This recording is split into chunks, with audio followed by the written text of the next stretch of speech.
Zdravíme všetkých milovníkov umenia. Ste pripravení otestovať svoje vedomosti?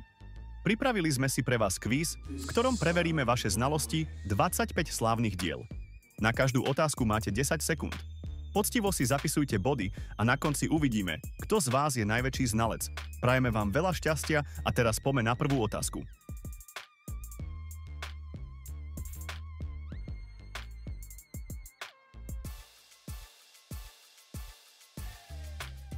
Toto dielo sa volá Tanec od Henryho Matissa. Zaujímavosťou je, že existujú dve verzie tohto obrazu. Prvá bola len prípravnou skicou a druhá, slávnejšia verzia, bola namaľovaná na objednávku pre ruského obchodníka Sergeja Šťukina, aby zdobila schodisko jeho paláca v Moskve.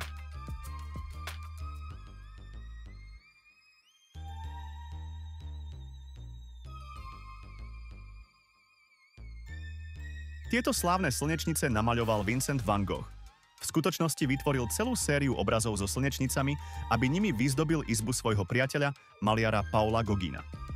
Použil pritom novú, žiarivú žltú farbu, ktorá, žiaľ, postupom času tmavne.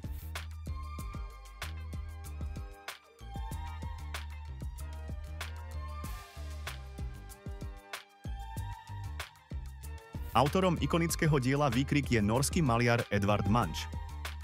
Zaujímavosťou je, že postava na obraze v skutočnosti nekričí, ale drží si uši pri výkriku prírody, ktorý sám autor údajne pocitil pri pohľade na krvavo-červenú oblohu, pravdepodobne sfarbenú výbuchom sopky Krakatoa.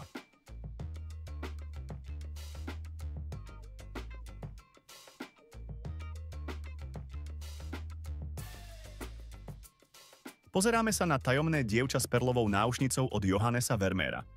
Nejde o portrét konkrétnej osoby, ale o tzv. Tronie, štúdiu výrazu tváre.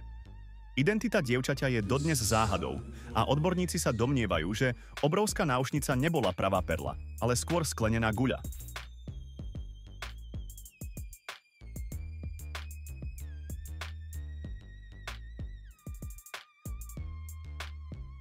Tento autoportrét bez brady je dielom Vincenta van Gogha. Ide o jeho posledný autoportrét a jediný, na ktorom je hladko oholený. Namaľoval ho ako darček pre svoju matku k jej narodeninám, aby ju uistil, že je v poriadku.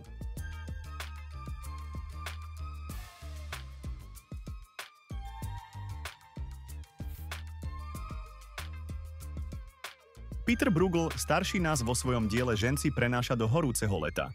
Obraz je súčasťou rozsiahleho cyklu 6 malieb, zobrazujúcich ročné obdobia. Tento konkrétny výjav zachytáva prácu a odpočinok na poli počas vrcholu leta, pravdepodobne v auguste.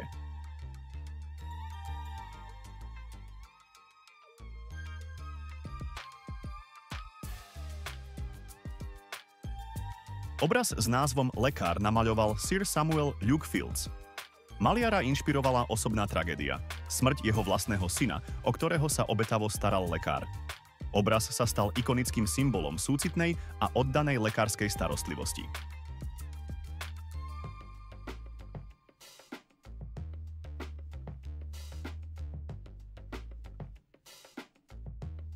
Pred nami je zrejme najslavnejší obraz sveta – Mona Lisa od Leonarda da Vinciho. Hoci je dnes taká populárna, svoju masovú slávu získala až potom, čo ju v roku 1911 ukradli z Louvru. Jej zmiznutie a následné nájdenie po 2 rokoch z nej spravili mediálnu senzáciu.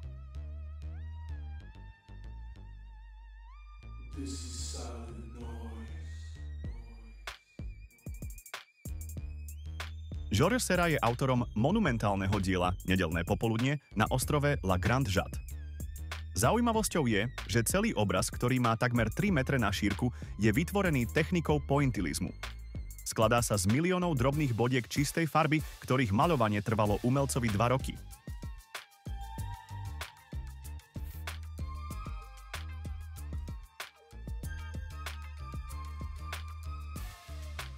Majstrovské dielo Nočná hliadka je prácou holandského génia, Rembrandta van Reyna.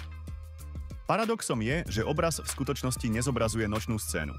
Názov vznikol až neskôr, keď povrch malby stmavol vplyvom starého laku. Po reštaurovaní sa ukázalo, že výjav sa odohráva za denného svetla.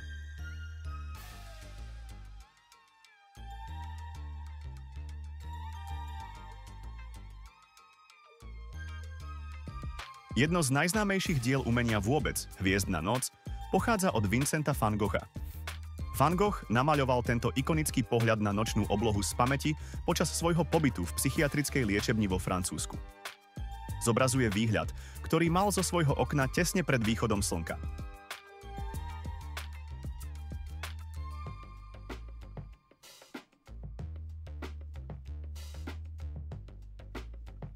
Pozeráme sa na Trblietavý bosk od Gustava Klimta. Obraz je vrcholom Klimtovho zlatého obdobia.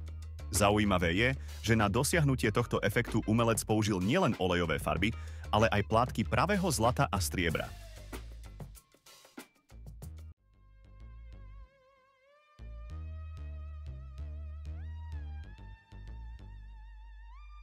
Scénu osamelého baru v diele Nočné vtáctvo zachytil Edward Hopper.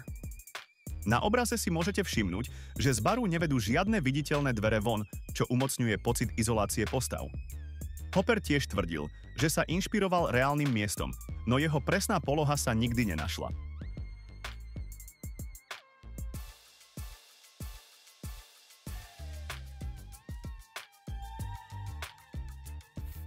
Gustav Klimt je autorom slávneho portrétu Adely Bloch-Bauer, prvej, ktorý je známy aj ako Dáma v zlatom.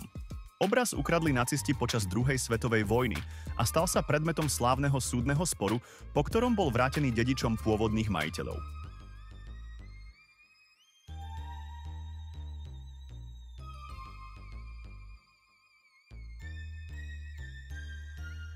Pozeráme sa na slávne zrodenie Venuše od renesančného majstra Sandra Botticelliho. Na svoju dobu bolo revolučné, pretože bolo namaľované na plátno, nie na drevo. A zobrazovalo nahú mytologickú postavu v životnej veľkosti, čo sa od čias antiky takmer nerobilo.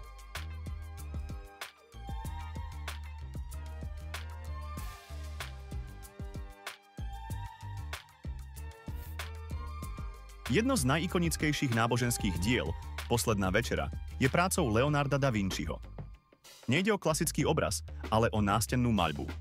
Leonardo pri nej experimentoval s novou technikou, ktorá sa ukázala ako veľmi nestabilná a dielo tak začalo chátrať už počas umelcovho života.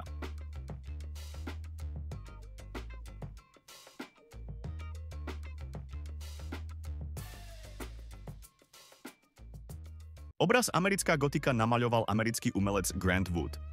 Veľa ľudí si myslí, že na obraze je farmár so svojou manželkou. V skutočnosti však umelcovi ako modely poslúžili jeho sestra a jeho zubár.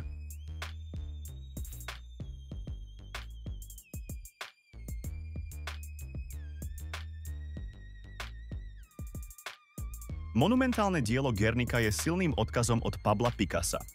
Je to reakcia na bombardovanie baskického mesta počas španielskej občianskej vojny. Obraz je čierno-biely, aby pripomínal novinové fotografie a zdôraznil tak hrôzu a utrpenie.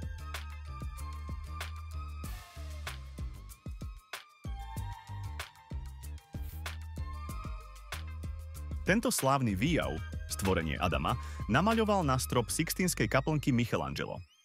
Zaujímavá teória hovorí, že červený plášť obklopujúci Boha presne kopíruje anatomický prierez ľudského mozgu, čo symbolizuje, že Boh dáva Adamovi nielen život, ale aj intelekt.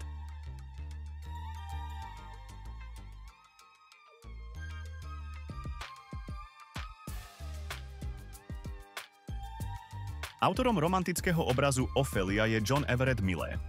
Aby dosiahol čo najrealistickejší výjav, nechal svoju modelku Elizabeth Siddal pózovať celé hodiny vo vani plnej vody. Aby voda nevychladla, pod vaňu umiestnili olejové lampy, ktoré však raz zhasli a modelka nebezpečne prechladla.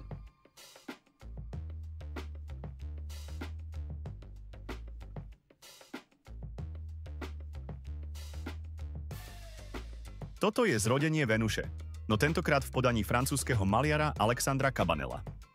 Tento obraz bol taký úspešný, že ho na parížskom salóne v roku 1863 okamžite kúpil cisár Napoleon III pre svoju osobnú zbierku.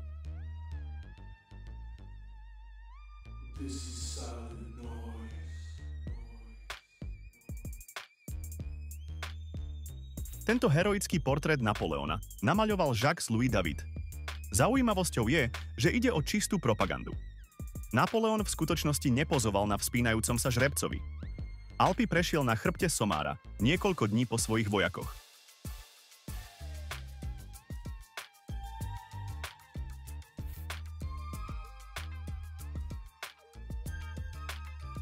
Peter Bruegel namaľoval fascinujúce dielo Krajina s pádom Ikara. Obraz je výnimočný tým, ako ignoruje hlavnú udalosť. Samotný Ikarus je takmer neviditeľný. Z mora mu vpravo dole trčia iba nohy. Zdôrazňuje to ľahostajnosť sveta voči ľudskému utrpeniu.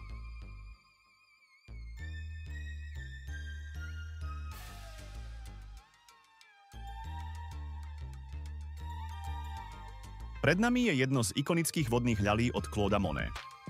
Nejde o jeden obraz, ale o sériu približne 250 malieb, ktoré Monet tvoril posledných 30 rokov svojho života, dokonca aj keď už takmer nevidel kvôli sivému zákalu.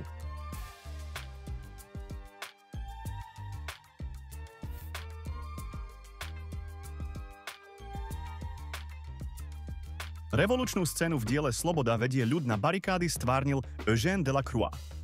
Mnohí si ho mýlia s Veľkou francúzskou revolúciou, no v skutočnosti zobrazuje júlovú revolúciu z roku 1830. Postava Slobody sa stala predlohou pre sochu Slobody v New Yorku. A to je všetko. Koľko správnych odpovedí máte? Hoďte nám vaše skóre do komentárov. Ak sa vám video páčilo, nezabudnite na like a odber. Dajte nám tiež vedieť, čo vás prekvapilo a aký kvíz chcete vidieť na budúce. Vďaka za sledovanie a vidíme sa pri ďalšom videu.